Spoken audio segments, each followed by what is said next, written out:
Bienvenidos sean todos una vez más.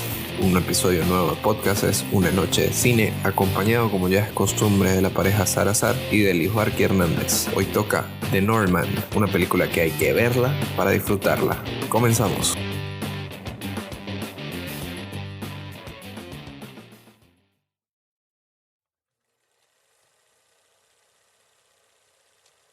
Buenas noches, muchachos. Una vez más aquí retornando a la sede de podcasts, la casa del señor Luis Barqui, quien nos acompaña junto a Eric Salazar y Emily de Salazar. ¿Qué pasa? Día de película, día para hablar del Hombre del Norte, de Northman. Película cruda, bastante buena y sangrienta. ¿Qué tal les pareció, muchachos? A mí me pareció bastante buena, pero la verdad no sé qué hablar de ella porque, o sea, es completa, es buena, pero de nuevo, o sea, no sé qué hablar de ella. A mí me pareció bastante buena e interesante. Tiene mucha mitología, demasiada mitología. Y pues comparto lo mismo que dice Luis Barqui, ¿no? O sea, para entrarle hay que Ser como muy snob, muy, no sé, como... Hay que desglosarlo un poco con pinzas. O sea, cada capítulo, como lo presenta la película, cada capítulo hay que desglosarlo porque trae mucha mitología y mucha, llamémosla, atención hacia la película. Hay que estar muy pendiente de la serie de eventos que suceden para poder sacar una conclusión y una idea de lo que viene siendo esta película. No le quita eso que sea un peliculón. Señorita Emily. Señora. Disculpe, ¿no? No, a mí me pareció... Es una película un poco... O sea, como que hay que, como tú decías, prestarle mucha atención a los detalles, porque a veces simplemente un gesto demuestra muchas cosas. Y en el transcurso de la película demuestra mucho lo que es la mitología, mucho lo que es el desarrollo de cada personaje. Y bueno, si vamos por fases, empecemos.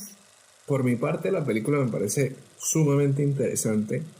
Sí es cierto que es una película que por un momento llegas a sentir como que estoy viendo por lo gráfica que es.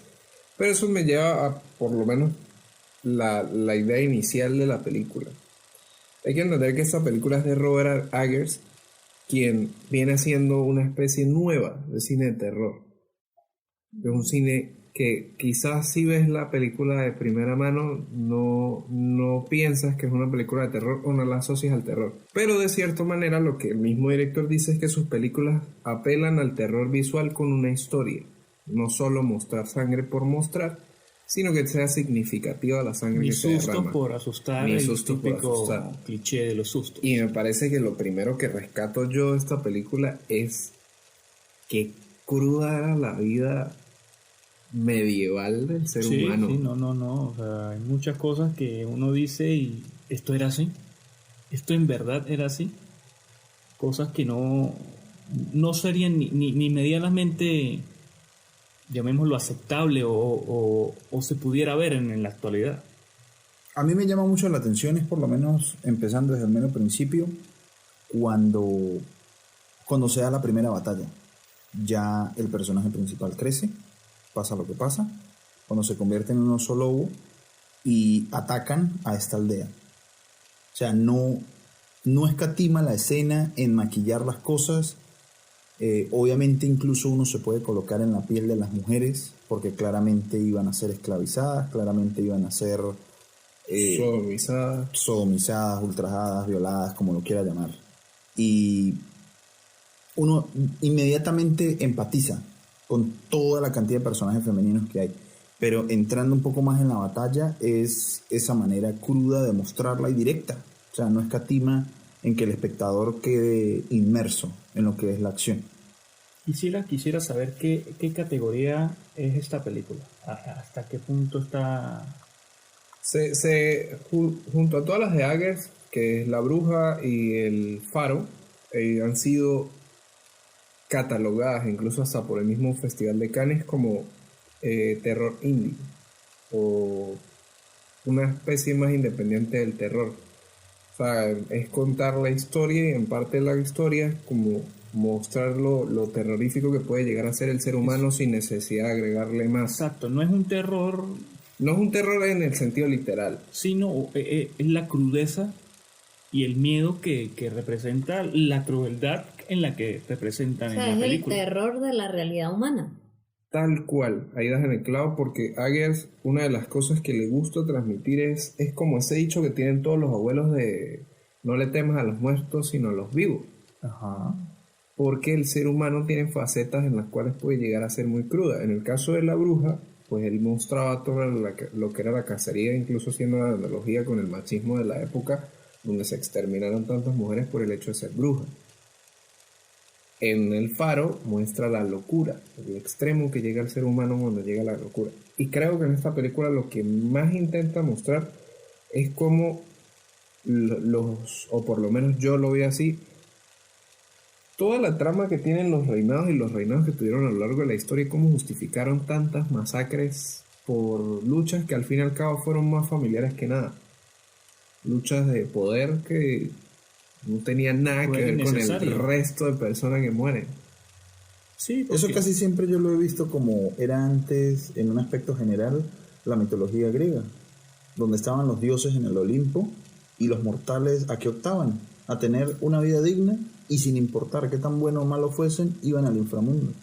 No es por lo menos como la cristiana, que si usted tiene una buena vida, o por lo menos la misma... La nórdica, que La se va al nórdica, Valhalla. exacto, que ellos aspiran a algo mejor.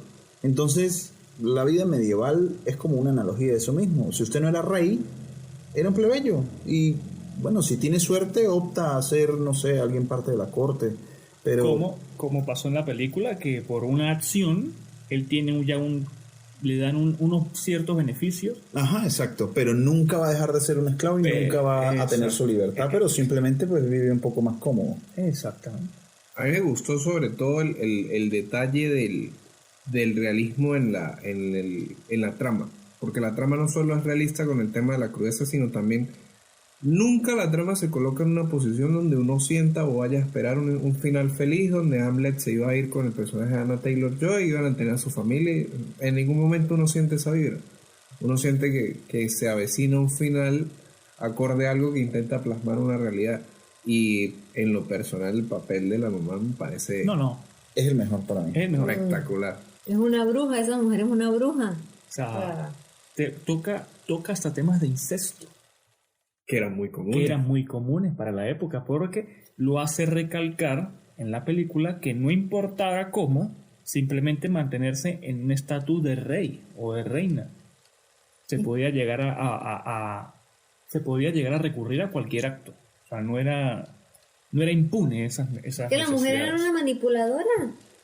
Claro, O claro. sea, la película ella sabía Pero es precisamente que yendo qué un tecla poquitico desde tocar. antes, o sea, la historia empieza con un problema familiar, básicamente, o sea, tiene su razón de ser, pero empieza con un problema familiar. Y el personaje principal, Hamlet, tiene su dogma que es voy a rescatar a mi madre, voy a vengar a mi padre, ¿cómo era? Vengaré a mi padre, liberaré a mi madre y mataré a aquel que desgració mi vida. Y mataré a mi tío, Que en este algo caso era es su tío, básicamente. exacto. Y la cuestión es que ese es su dogma y ese es como lo que hace su estilo de vida, su meta a seguir, esas tres cosas. Y poco a poco se va acercando a su meta hasta que llega al punto que no todo es como lo pintan.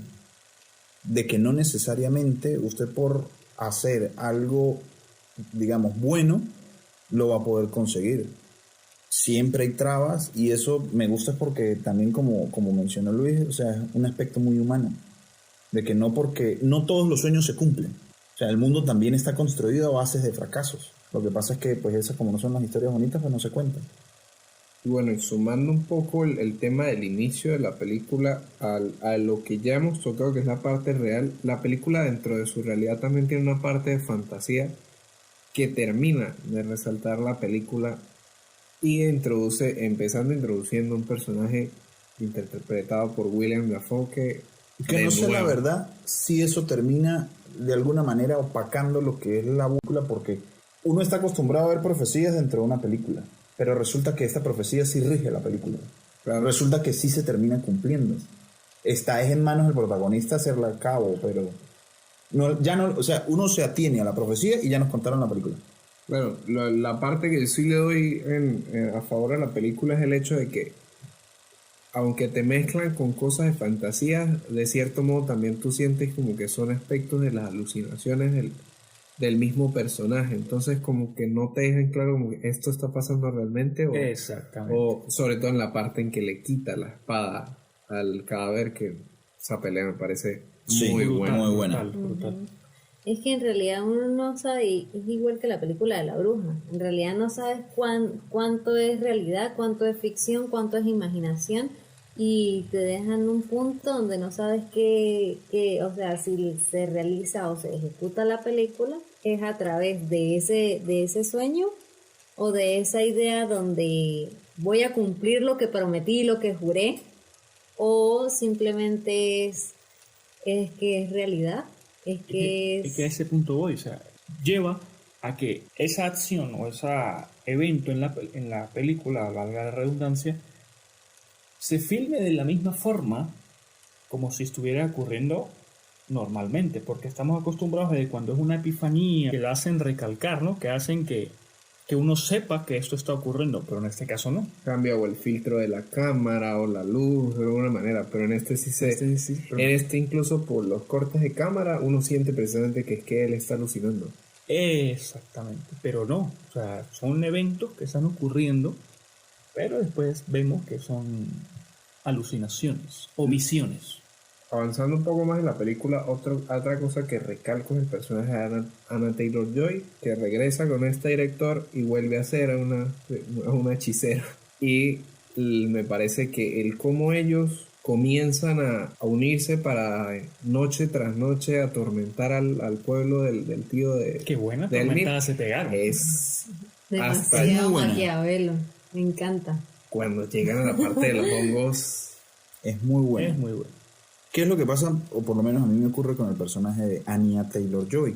Que es un personaje que no entiendo por qué está ahí, ya que si yo lo veo desde un contexto un poco más amplio, la película hasta ese momento me indica que el personaje de Hamlet es cerrado, sí, es muy introvertido, pero llega ella y es como que sí, te voy a contar toda la historia de mi vida y por qué estoy haciendo lo que estoy haciendo y nos vamos a hacer mejores amigos.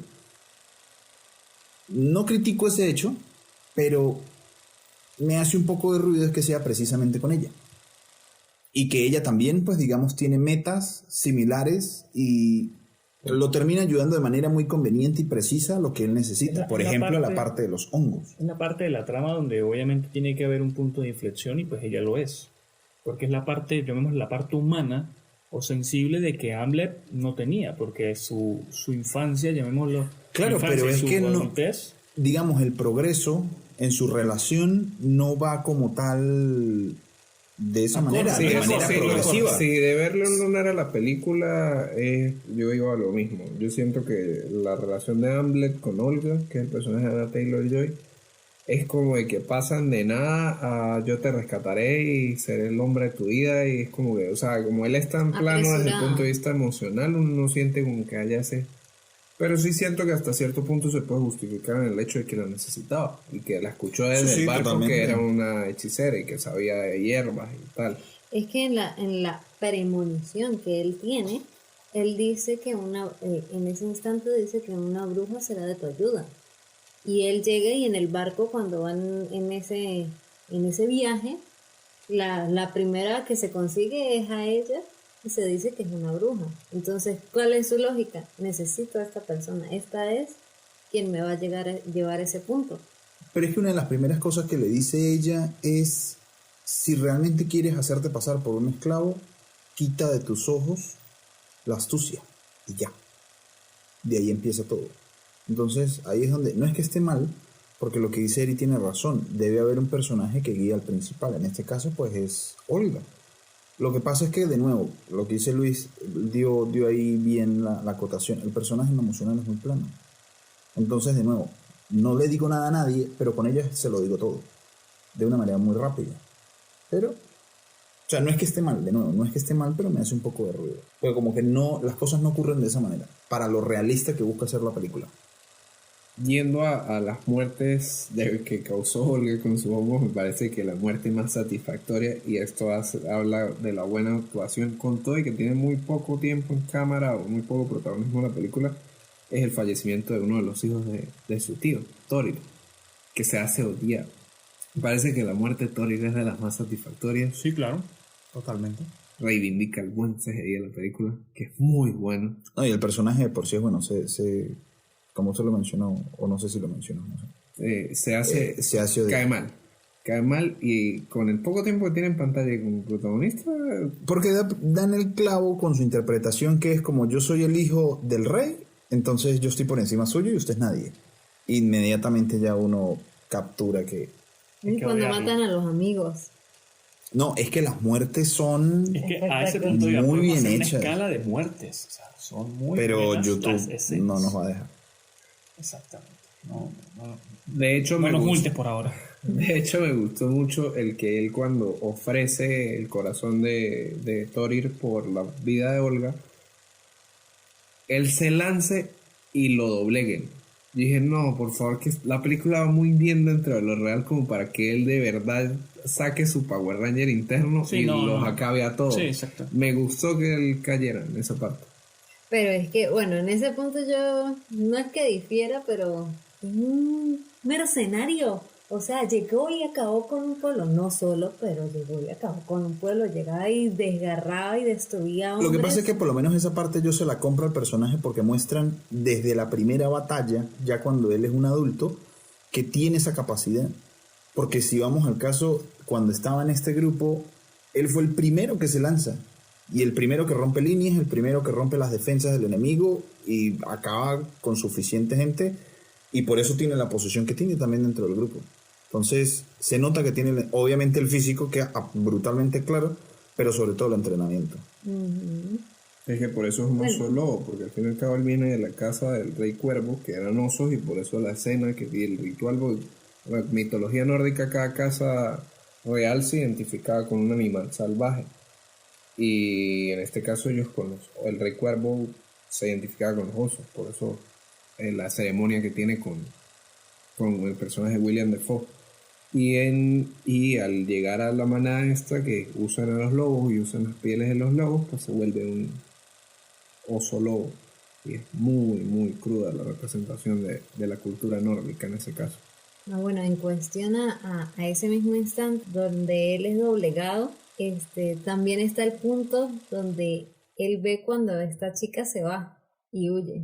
Es como que ella también se convierte como en su punto débil y es como que su debilidad como que, se fue. Y entonces No, queda pero es como que un punto de él debilidad donde cae y le dan el primer Él golpe. hace un trueque con el rey. Él dice, Claro. ella por el corazón de tu hijo. Obviamente le da el corazón, pero ella escapa. Porque obviamente hay que darle giro a la trama y la película no puede terminar ahí. Y también es su punto débil, porque al fin y al cabo la motivación para él regresar y acabar con su búsqueda de venganza es para que sus hijos no tengan que vivir con miedo. Pero sin avanzar tanto, voy a mencionar una escena que no sé qué tal les pareció a ustedes, pero me pareció muy buena. Cuando mata a la sacerdotisa del tío. Esa escena. Espectacular. Demasiado buena. Sanguinaria. Que ella Pero aparece colgada del techo. Con sus extensiones. Ajá, sí. De cabeza. Brutal. O sea, Ella fue el sacrificio. se llama. exactamente. Y él salva a la que iba a ser sacrificada. Sí. Ajá. Uno de los aspectos que a lo mejor pasa desapercibido, pero que para mí le agrega algo interesante, es que el tío mata al papá, se secuestra a la mamá, él se hace la idea de salvar a la mamá, de vengar a su papá y de matar a su tío, pero uno no cuenta con el hecho que en la película se dice que todo lo que hizo el tío básicamente valió para nada, porque el reino que él reclama como propio lo pierde frente a un rey más fuerte, más capaz. O sea, digamos, el reino de Hamlet, que era de su padre, el tío lo reclama y prácticamente, según por lo que se ve, inmediatamente lo pierde. Sí, lo pierde con los noruegos. el rey noruego. Y Porque era escapan. mediocre. Y escapan a Islandia. Y bueno, ya un poco ya cerrando lo que fue la película, ¿qué les parece el desenlace? No quiero llegar todavía ahí porque me parece que mencionamos al personaje, pero hay que, por lo que es y por lo que hizo, merece una mención un poco más profunda, Mención honorífica. que es el de Nicole Kidman, que es la mamá. Ah, no, la mamá me parece... su historia... Yo no lo vi venir. Yo tampoco. Yo de verdad pensé en algún momento que iba a ser... Y me gustó. Yo sí se puede Yo vi la traición. Lograr pero destacar cuando ella le ofrece su copa. De ahí ya hay un punto de quiebre. Porque no recuerdo quién fue, si fue uno de los plebeyos o los que estaban presentes en el bufón, salón. que es William Dafoe. El bufón. Que William Dafoe lo menciona. Él hace referencia de que una reina no da su copa a cualquier persona. Entonces ya desde ahí hay como una cierta referencia a que algo se está tramando. No se sabe qué, pero algo se trama. Obviamente, cuando el evento que ella hace referencia o que ella se revela hacia Hamlet y le da todo el discurso de que estaba con su padre era por conveniencia prácticamente. Y que él fue, que por cierto rescato esa frase, me pareció brutal, que él fue el producto de la supervivencia y Gunnar sí el producto del amor. Del amor, exacto. Entonces sí obviamente genera un quiebre en la película, pero se podía ver venir. Yo veía la traición, yo sé hasta cierto punto, y normalmente cuando estas cosas sucedían en esa época, y rescato también otras series como Game of Thrones, que se ven también muchas luchas de ¿Game poder. of Thrones o Game of Thrones? Game of Thrones. Alejo, Juego de Tronos. Luis dijo Game of Thrones. Game of Thrones. Lo dijo. Ya La quedó serie. grabado. Hay que cortarlo. La serie Juego de Tronos.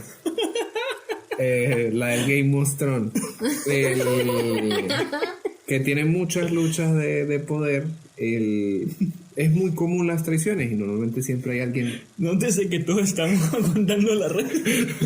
No puede ser, no. Siempre hay luchas de este tipo en las cuales hay algún infiltrado dentro. De Game of Thrones. En los Game of Thrones. Siempre hay un infiltrado dentro en el Game of Thrones. Y así pasa también en esta serie. Y en este caso el infiltrado es ella. Y me parece también muy brutal el... Es que sonó completico Game of Thrones. Yo también me quedé pensando, yo marico lo dijo. Me parece brutal el hecho de que lo encarara y le dijera que no estaba llorando. Lo que habla Estaba también de la riendo. sugestión, de que él en su trauma vio a su mamá llorar y realmente lo que estaba era riendo. Claro, porque vamos al caso de que toda su vida Hamlet Su meta fue eso, salvar a su madre. o sea, su forma de vida resultó ser una mentira. Entonces eso a mí me parece fantástico, de que a quién iba solamente a vengar, a su papá en tal caso. Un papá que, si tomamos por fe la palabra de la mamá, no lo quería. Que la mamá realmente no quería ser rescatada y que básicamente lo que el tío hizo fue Salvarla. un favor, entre comillas. Entonces, o sea, dedicó su vida a nada. En realidad yo quisiera destacar es que ella llega a su esposo, el padre de Hamlet, como una esclava. Y ella tenía ese resentimiento ahí. Y llegó al punto donde supo que podía manejar perfectamente al hermano porque estaba enamorado de ella. Y dijo, este es mi momento de venganza. Este es mi instante donde puedo llegar y hacer que elimine a este hombre que la llena de sufrimiento. Y aparte voy a hacer que un hombre haga lo que yo quiera. Porque él, obviamente, su hermano estaba totalmente enamorado de ella. Y ella dice que tiene un hijo con amor en lo que cabe. Ella tenía su trono bien puesto. Porque Y que ella... su relación sí está bien justificada. A pesar de que, más o menos, no me acuerdo bien si se dice o no, pero ella era una don nadie y él era un bastardo. Es que ella lo dice en una frase, que por cierto es muy buena, que es que ella le dice a su hijo que todas somos princesas y alimentamos a la bestia indicada.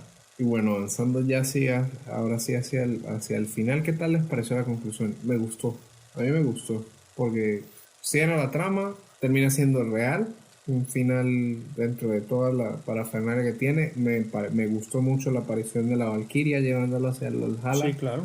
Me parece muy buena. Representa lo que todo, llamémoslo, personaje nórdico quiere. Bueno, algo previo a eso que me gustó muchísimo es como hacen la representación de un árbol genealógico, que se presenta al principio y luego al final al ver él a sus hijos. Pues es Fenrir, el árbol de la vida, que une todos los mundos. Y todas las representaciones, porque por lo menos de Sorceries, que es la que no tiene ojos, la de todo lo ve, que es que le profetiza a él, que es precisamente una de las hijas de Loki, pareció muy bien representada. Y las valquirias, espectacular. La valquiria al final arrastrándolo al Valhalla, sacándolo del Hel, que es el infierno nórdico, que es donde estaban batallando básicamente. Y me gusta que durante toda la película se mezcla ese toque de realidad que hay en la ficción, como la mitología nace de un mito a raíz de algo real. Porque al fin y al cabo, ¿qué es la representación del Hel o morir en Hel? Murieron peleando en una de las tantas erupciones que hay en Islandia. Sí, espectacular.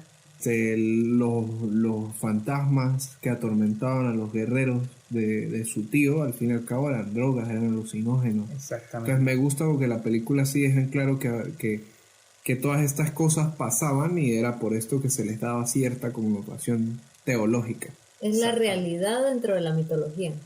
Exactamente. Bueno, muchachos, impresiones para ir cerrando, más allá de recomendarla. Que la parte final, a gusto personal, no me gusta mucho. O sea, la batalla y todo eso sí, final sí. Pero me recordó mucho a lo que hacen otras películas, que durante todo lo que hace el personaje principal es indestructible. Pero cuando llega la batalla final, ahí sí lo acuchillan, le pegan, de todo, y llega total y completamente debilitado. Hasta el punto que le cuesta. Deja de estar viendo Agujero de Guión. Sí, de pana.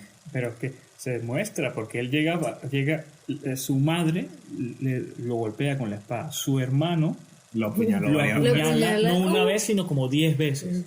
Entonces sí tiene la forma de llegar ahí. No, de bola, pero es que ni... Tampoco es que llegó a plenitud y entonces el otro lo igualó. O sea, no si usted se pone a ver, no nerfearon, no, fue que lo atacaron, pero si usted en se serio. pone a ver en las batallas, que fue en la primera, que ya he mencionado varias veces, y la que tiene durante ciertos momentos en el campamento donde está el rey, con soldados, digamos, entrenados y armados, no lo tocan. En el único momento antes del final que lo golpean es en el juego, cuando están jugando. Mientras tanto, nada, ni un rasguño. El fútbol Entonces, extremo.